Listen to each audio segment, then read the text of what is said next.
సింహాచలం శ్రీ వరహాలక్ష్మి నరసింహస్వామి వారిని హోంమంత్రి వంగలపూడి అనిత దర్శించుకున్నారు. కుటుంబ సమేతంగా వచ్చిన మంత్రి అనితకు ఆలయ మర్యాదలతో ఘనస్వాగతం పలికారు. అనంతరం స్వామివారికి ప్రత్యేక పూజలు నిర్వహించిన పండితులు తీర్థ ప్రసాదాలను అందించారు. ఈ సందర్భంగా ఆమె మాట్లాడుతూ విశాఖ స్టీల్ ప్లాంట్కు 11,400 కోట్లు నిధులు కేటాయించడం శుభ పరిణామమని అన్నారు.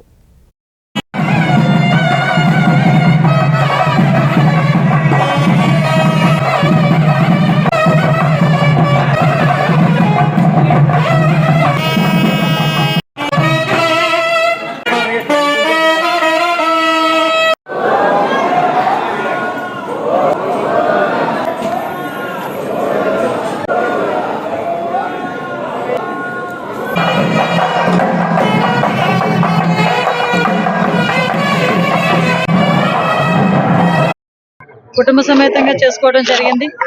నిజంగా చాలా మంచి అనుభూతి. ఎన్నిసార్లు వచ్చినా కూడా ఒక కొత్త అనుభూతి అన్నది ఈ టెంపుల్ లో మనందరికీ కూడా కలిగే పరిస్థితి. ఆ లక్ష్మీ నరసింహస్వామి అనుగ్రహం ఉత్తరాంధ్ర జిల్లాలకే కాదు, ఆంధ్రప్రదేశ్ రాష్ట్రానికే కాదు, తెలుగు రాష్ట్రాలు, ప్రపంచవ్యాప్తంగా ఉన్న తెలుగు రాష్ట్రాల్లో ఉన్న ప్రజలందరికీ కూడా ఆ అనుగ్రహం కలగాలని మనస్ఫూర్తిగా కోరుకుంటున్నాం.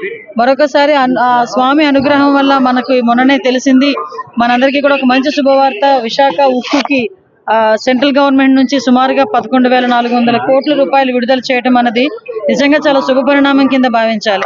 లాస్ట్ 5 సంవత్సరాలు అసలు స్టీల్ ప్లాంట్ ఉంటుందా ఉండదా, ప్రైవేటైజేషన్ చేసేస్తారు, అమ్మేస్తారు, క్విడ్ ప్రోకో కింద వెళ్ళిపోద్ది అని రకరకాలైన ఆలోచనలో ఉన్న పరిస్థితి దగ్గర నుంచి ఈ రోజు స్టీల్ ప్లాంట్ ని నమ్ముకున్న ఆ ప్రజల్ని, అదేవిధంగా ఈ రోజు రక్షించుకోవాలన్న బాధ్యతతో ఈ రోజు కేంద్ర ప్రభుత్వం గౌరవ చంద్రబాబు నాయుడు గారి విజ్ఞప్తి మేరకు, ఈ రోజు ఎన్డీఏ గవర్నమెంట్ విజ్ఞప్తి మేరకు వాళ్ళు బాధ్యతాయుతంగా వ్యవహరించి ఈ రోజు సుమారుగా 11,400 కోట్ల రూపాయలని విశాఖ ఉక్కుకి ఈ రోజు మనం సహాయం చేయడం అనేది నిజంగా చాలా శుభ పరిణామం కింద భావించాలి.